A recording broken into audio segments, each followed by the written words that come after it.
Let's implement subscription methods and event handling in our main script, which is index.ts. So for in our main script, we are generating the signature. The code for it is here. So we sign the payload and generate transaction signature and ID. This ID should match the transaction hash output from the server. And then the key difference is we are submitting this transaction signature directly to RippleD. In our previous video, we did that using sum. So this code should invoke or trigger the transaction event. So let's first subscribe to that event.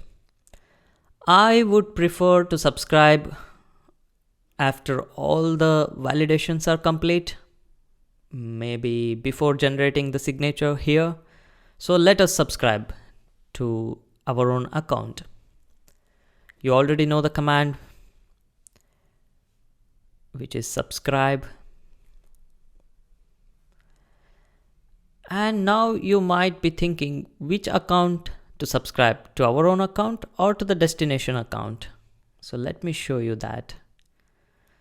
So this family seed has our R address in it. We can derive it obviously, or else we can subscribe to this destination address. You might be thinking once our payment reaches this destination account, the transaction event can just trigger and we know that the payment has reached. But there can be a couple of problems wherein an account can restrict receiving XRP, or it might be sending payments or receiving payment from other parties. So you don't want to be checking for all the transaction events. So it's better to subscribe to our own R address because we can be more sure about our own actions. We have already derived our R address. Here we accept the family seed or mnemonic.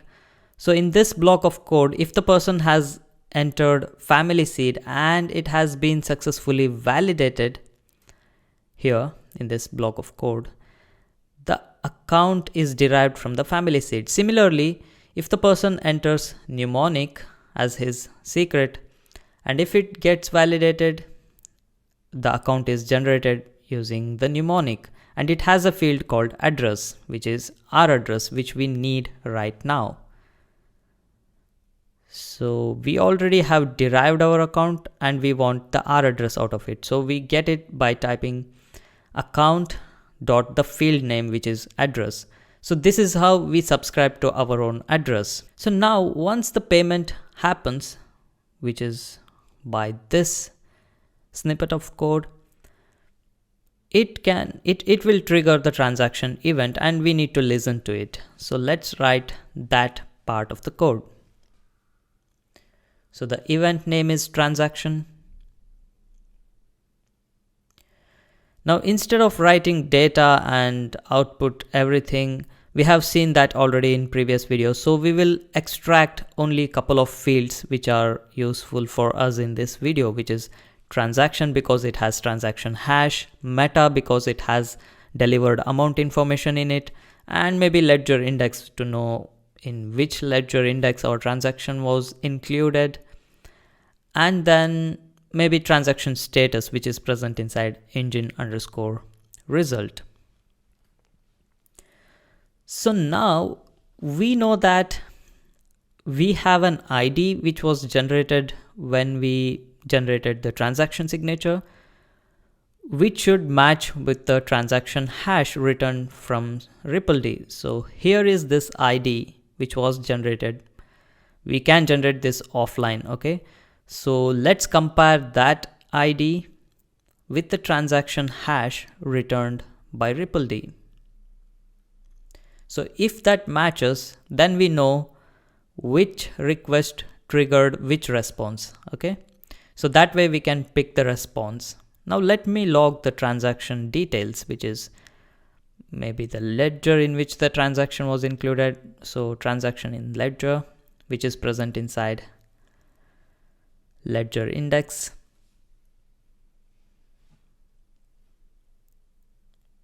Let's output the transaction status.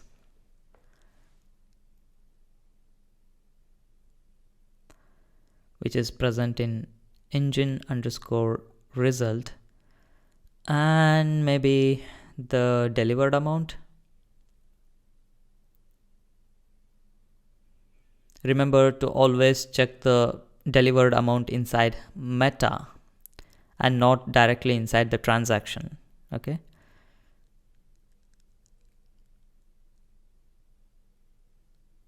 Okay. So while we are inside this event handling, we can even check if the delivered amount was in fact XRP or some IOUs. If this meta.deliveredAmount is a string, it's XRP, because we already know XRP is mentioned in drops and in string. If it's not string, then it might be IOU transaction, if it's an object, by the way. So if it's a string, it's XRP transaction. So what we could do is we could just convert this into XRP from drops and display it here. Let's do that. So delivered amount is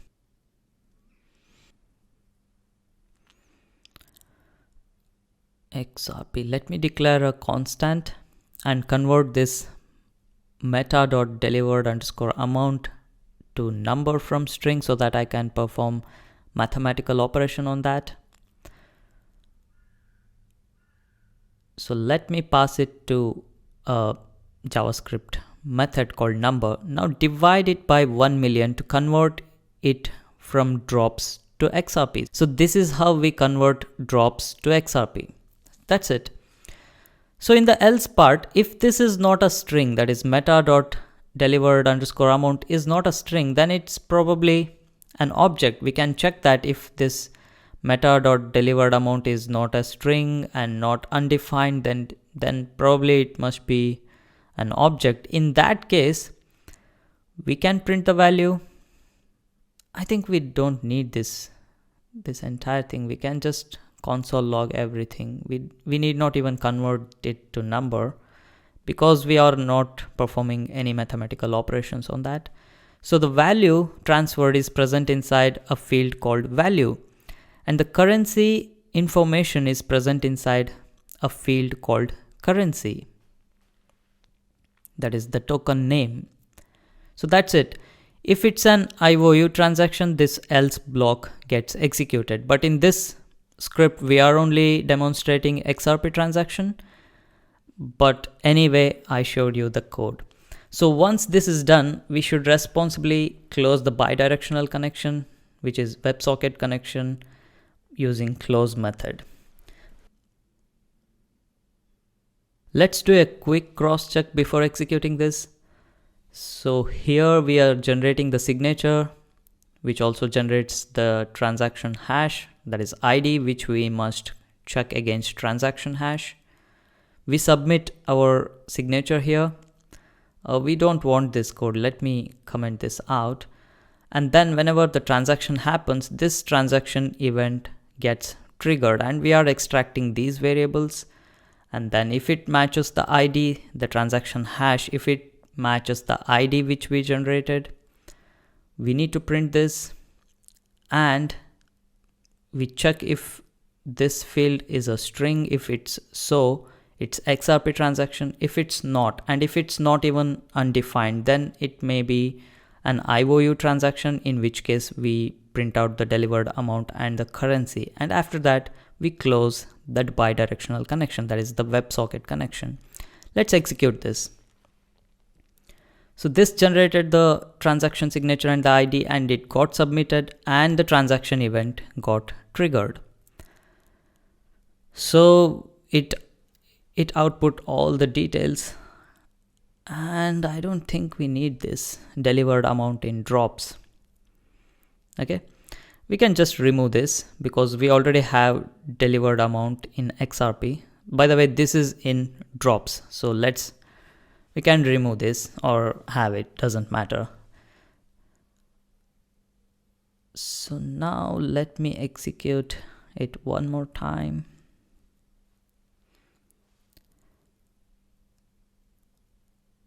Yeah, it works. As you can see, the balance decreased by 1 XRP. So we sent 1 XRP, previous balance was 997. After this code got executed, 1 XRP got deducted from it. But we are not printing it out after the delivery. So let me execute it one more time, and the balance you can see will be 996 XRP. We are still sending 1 XRP, and you can see the balance difference here. So after this code executes, 1 XRP will be deducted once again, but we are not displaying the final balance here, so you can't see it. Okay, but you can write that part of the code and check it for yourself. Now let's implement another event, which is ledger event. So let's listen to it.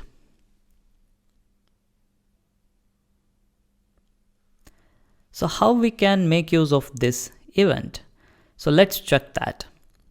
So we are only interested in the current ledger index. So we can make use of this information for our own benefit. That is to make our code, to make our script more predictable, to behave in more predictable manner. So our payments transaction has another optional field which is called LastLedgerSequence. Okay, so before that we need to calculate the current ledger index, which is already present in this output. Let's check that. Let's output the data and check if we can get the current ledger index out of it.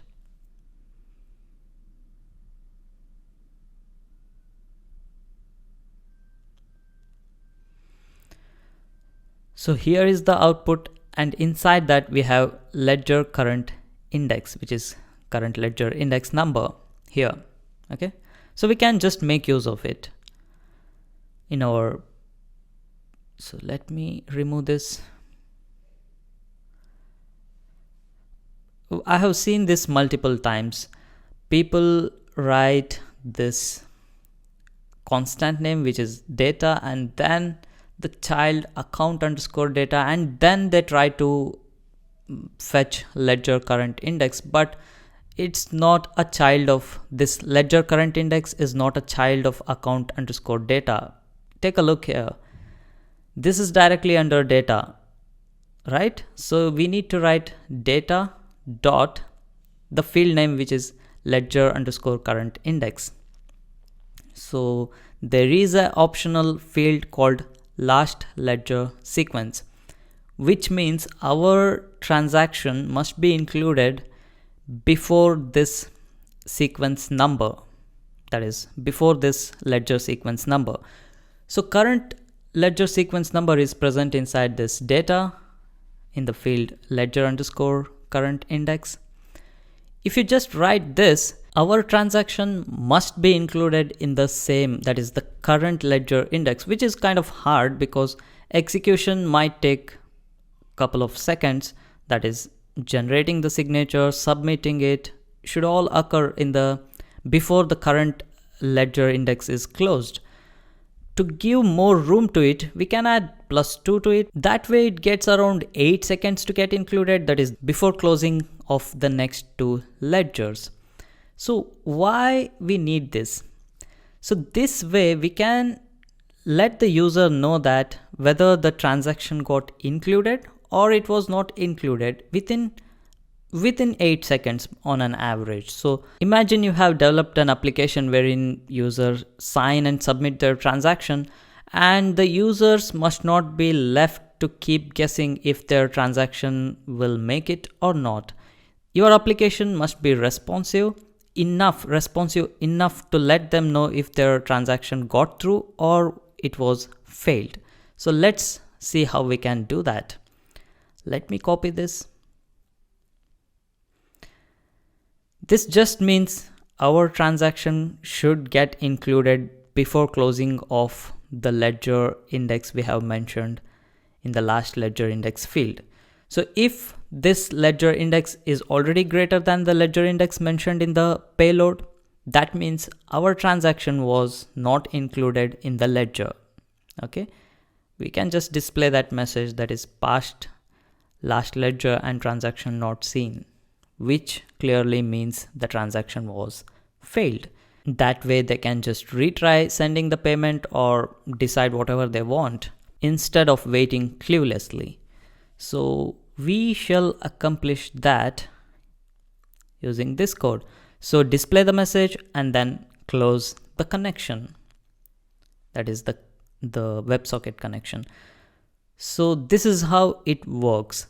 If the ledger index, the current ledger index is already greater than the ledger index mentioned in the last ledger sequence of your payload, that means your transaction failed.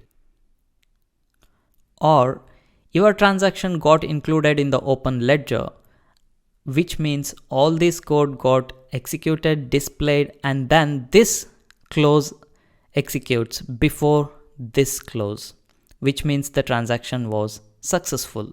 Okay, that's it. That's all the trick here is. So if this code executes first, that means your transaction was not included and it failed. Okay, let's check that.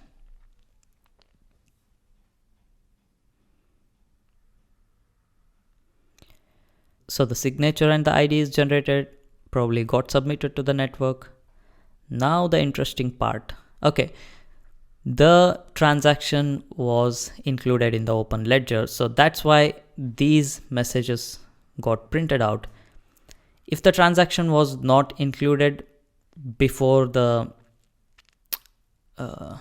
ledger index, which is mentioned in the last ledger sequence of the payload, this one, if it was not included before this ledger index, then